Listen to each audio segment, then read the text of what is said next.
Turageze mu mwanya w'amakuru mu Kirundi ndabahaye ikaze mwebwe mwese muri ko murakurikirana imbonesha kuri yanyu Betv Burundi kaze murano makuru mugira mushikirizwe na jewe Arlette Mugisha amakuru yacu y'uno munsi akabagizwe n'ingingo nkuru uzikwirikira indongozi zigize igihugu cy'u Burundi ngo zari zikwiye gufata iya mbere kugira ngo ziterere mu bijanye no kuharanira ubumwe kugira igihugu cy'u Burundi kibandanye gishika ku iterambere rirama nayo abakora umwuga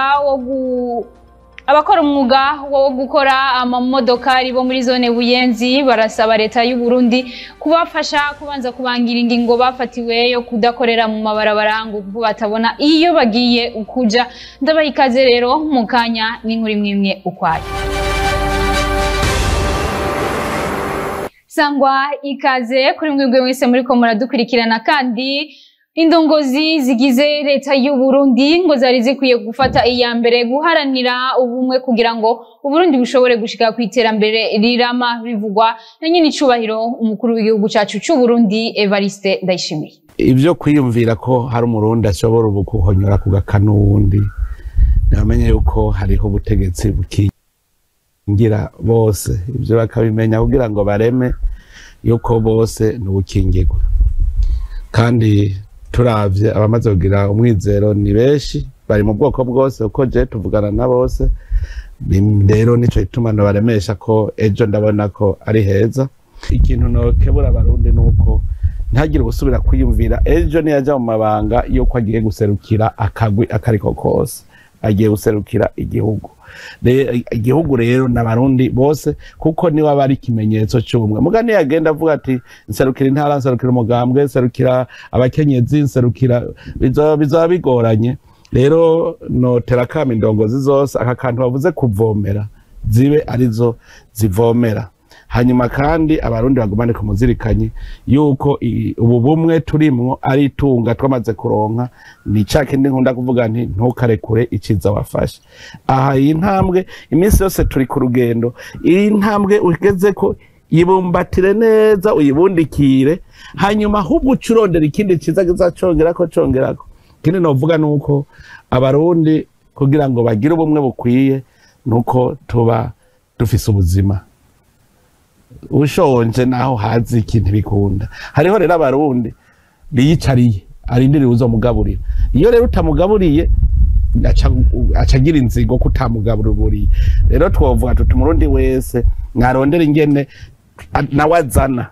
kuko turi mu muryango iyo mwicaye ku ziko abandi bana bagiye gusenya utagiye gusenya abandi bagiye kuvoma ntibagiye kuvoma abandi bagiye gusoroma ntibagiye gusoroma ugacuza ugatambikiza kuri iyo nkono ivyo arivyo vyose ntibakuraba neza nico gituma dukore twese kugira ngo iyo nkono aho duva ko gusenyera ku mugozi umwe twese tubone ko ari ya twese kandi dukwiye rero hagize urusiba gukora abaje kutwononera kuko azoza azanye umunwa mugabo ataco yaterereye mu gihugu hanyuma erega bigenda uko nyene ataco waterereye mu gihugu gacu ushaka kukirya urumva ko bigoye twese rero tuje ku bikorwa tubihundareko navyo nyene bibi biduhuza. Tubandanya n'amakuru yacu abakora umwuga wo gukora amamodokari bakorera muri zone Buyenzi barasaba leta kubangira ku ngingo yafashe yo kubabuza gukorera mu mabarabara kuko batabona iyo bazoca babandaniriza bakorera n'inkuru ya mugenzi wacu Hatangimana Patrick.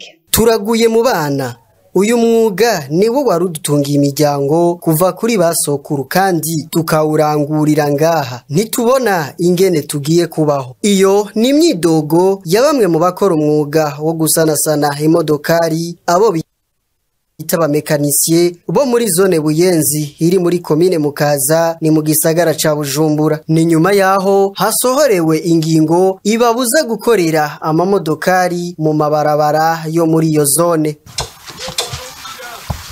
Yani toka bilianza kwa kweli tunateseka sana kuva iyi ngingo isohotse turahangayitse si twebwe gusa abafundi n'abadandaza ivyuma by'amamodokari barakozwe ko n'iyi ngingo ariko nta kundi ko byashitse ni integuro y'Imana kureka gukorera amamodokari ngaha twebwe ntitwobigarariza none duce tuja baturonderere ikindi kibanza bokoreramwo nk'iki tikatorohereza kama kazi zetu c'est nous sommes les premiers fils nés Itwebwe ifura mu miryango yacu itwe tugaburira imiryango none niba twirukana ngaha zoca dukora iki bagasaba leta n'ababijejwe kuba barabangiriye ishigwa mu ngiro ry'iyo ngingo. Kiufupi tulikuwa tunasubiria mkutano tena wa muri make turindiriye iyindi nama kugira turabe ingene twitegura bikwiye kuja ahandi gusa ko biri kose nitworohewe. Il faut donner l'état. Nibaduha umwanya canke batureke twigumire ngaha twikorera akazi. Dusaba kubanza kwiyumvira. Vyoba vyiza baturekeye ngaha kuko niho turonka ico rirenza nico dutungisha imiryango. Parce que c'est ici on trouve à manger. C'est ici on trouve quelque chose à faire quoi? Mais dans la bouche. Harategekanijwe ikibanza kiri mu Kiyange muri zone Buterere kizokwegeranirizwamwo abakora umwuga wo gusanasana amamodokari bahora bakorera mu mabarabara ari hagati mu makaritiye yo mu gisagara ca Bujumbura. Amakuru yacu tuyabandanirize mu gihugu hagati. Kubura ifumbire n'imvura nyinshi ni bimwe mu bituma abarimyi batandukanye bataronka umwimbu uko bikwiye. N'inkuru ya mugenzi wacu Bernice Igiraneza. Muri iki gihe hibonekeza igabanuka ry'umwimbu mu burimyi, bamwe mu barimyi bo mu ntara ya Muyinga na Gitega baravuga intambamyi bahura nazo. Intambamyi ziriho na cyane cyane bavuze ko iki kirere nacyo cyatwononeye cyane kubera je twakoze ndetse nka twahite turaca imikobeko kubera hatari bwagume ngo dutere ku bwatsi bamaze gufata iryo mvura ishasha twinze kubera imvura nyinshi byatumye ibintu byose byabomotse. Kuko turababaye cyane kubera imikobeko twahite duciye muci twariko dutera ku bwatsi n'ivyo byaratwawe. Ikindi kandi ndetse nk'ishwagara no mwaka twatse nk'ishwagara nke cyane bibaho tugaca bihorana n'imvura n'iki kirere nyene imvura ikagwa ari nyinshi naho kandi byatumye nanye n'umwimbu utaba mwiza kubera iki itwarase ishwagara ikwiye kugira ngo dushira ahantu hose ari ubukariye. Kandi ikindi naco n'ingwara z'ibiterwa navyo zarabayeho natwe dufise ahantu turonderera imiti hari ngiye tuyirose naho bironka bake kubera dusanga bariza kwironderera ahantu kure bigatuma rero ibyo ni ntambamye cyane. Turahura n'intambamye kandi yifumbire ifumbire iza hatevye igatuma umwene gihugu yari yateguye tere umurima nkuko turimo turawutegura ko dushobora gukora ku mpeshi usanga rero nk'ifumbire yatevye turacerewe. Iyo ni intambamye yindi ibije mu bijanye no kubiza umwimbo. Imbuto zirobanuye nazo nyene ziratuma iyo zibuze nk'ubukuru rutasi ko arabuze imbuto imbuto kare y'ibigori ngira ngo mu ntara nyinshi mwaragiye muravyumva.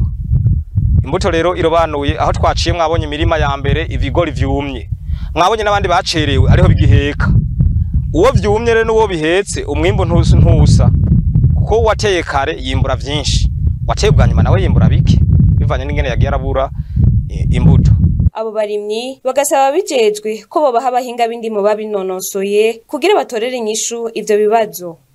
Twosaba yuko abagronome cyane babahinga naho nyene bogwira. Mwomenya ko uburimyi ari umwe mu myuga itunze abarundi benshi aho usanga n'abatarima mu mirima badandaza ivyavuye muri ubwo burimyi nyene. Amakuru yacu tuyabandanirize mu gisata cy'ivy'imibano. Impanuro abigeme bahabwa iyo bagira baje kubaka ngo ni nziza ariko rimwe na rimwe zirabatuma bajuragirika kuko bazihabwa na benshi. Ndabasabe dukurikirane iyo nkuru. Kula na mume wako na wacha kula peke yake. Impanuro abakobwa bagira baje kubaka izabo baroswa n'abatandukanye ngo zirafise akamaro kanini nubwo rimwe na rimwe zibabera intambamye mu ngo kuko bazibwirwa na benshi bigatuma bajuragirika nkuko tubibwirwa n'aba bavyeyi. Urabona baragira blood shower nivyo aho je mbaye narabibonye bantumiye ku mwana wanje ngo nanje ngira ico ndamuhanuriye muri iyo blood shower. Hanyuma nabaye nasenge ndabahamagara nti muze namwe mugira ico mumuhanuye barabikoze. Abandi nabo nyine bamaze kubaka barasozererako baravuga yuko urugo rw'ubu atari cyo kimwe n'urwa kera kuko bagenda bazi ibyo bagiye gukora ariko ubu bahararira amaronko bakaraba ati uyu naka ko afise ibi nivyo ngiye nkurikira. Izo mpanuro zirafasha mugabo hari igihe bakubwira amajwi menshi bigatuma biguperturba mu bwenge. Mugabo mu gihe ubikurikije neza ukumviriza by'ukuri hamukaganira n'umushinga nayo wawe ico akunda nico yanka biraheza bigafasha mu rugo. Kugira izo mpanuro ntizitere intambamye baratubwira icokogwa kugira nyene ntizitere intambamye mu rugo. barakwiye kuraba abantu b'inararibonye akaba ari bo bagenda bagahanura bonyine ariko byiza baba bakwiye guhanura n'abahungu. Izo mpanuro je mbona zari zikwiye gutangwa inasenge w'umukobwa canke mama bisumbuye babonye ikibi n'iciza mu rugo. Guha impanuro abakobwa bagira baje kushinga izabo vyamye mu mico y'abarundi aho hambere bikaba vyakogwa n'abavyeyi n'abayinasenge b'abakobwa ariko ubaheshi uwo muco warahindutse ukabusigaye ukogwa mu birori vyitwa bride shower.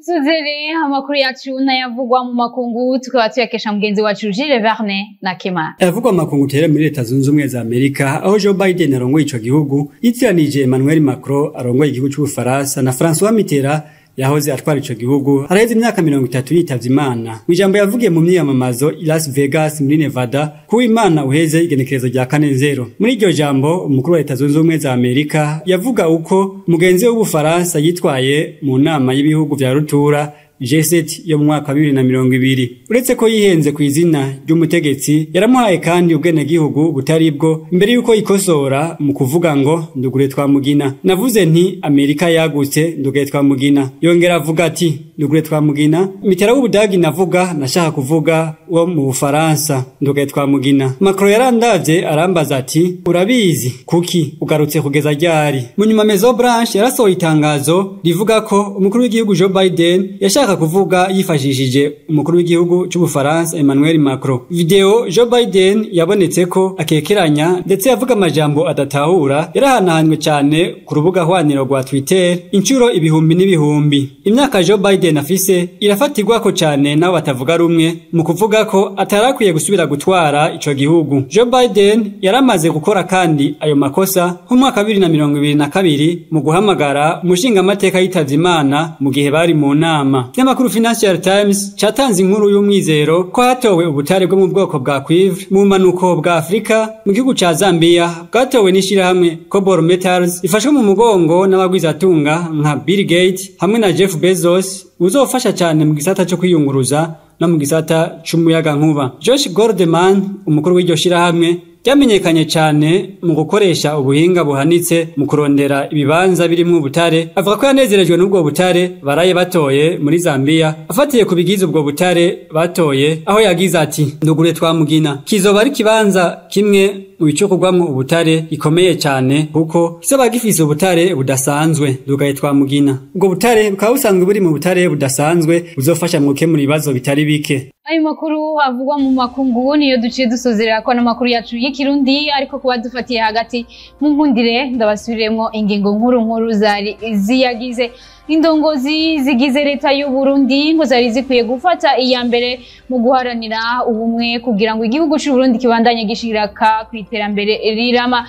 Nayo abakora umwuga wo gukora amamodoka bakorera muri zone Buyenzi barasaba leta kubangira ku ngingo yafashe yo kubabuza kudakorera mu mabarabara ngo kuko batabona aho bazoca baja gukorera. Ninungaho rero dushiye dusozerera ano makuru yacu y'uno munsi. Ndabashimire mwebwe mwese mwariko muradukurikirana ndabipfuriza kubandanya mugira ibihe byiza mu banyu no mu byanyu mwongera mukurikirana n'imbonesha kuri yanyu BTV Burundi mugira ibihe byiza Imana ibahezagire.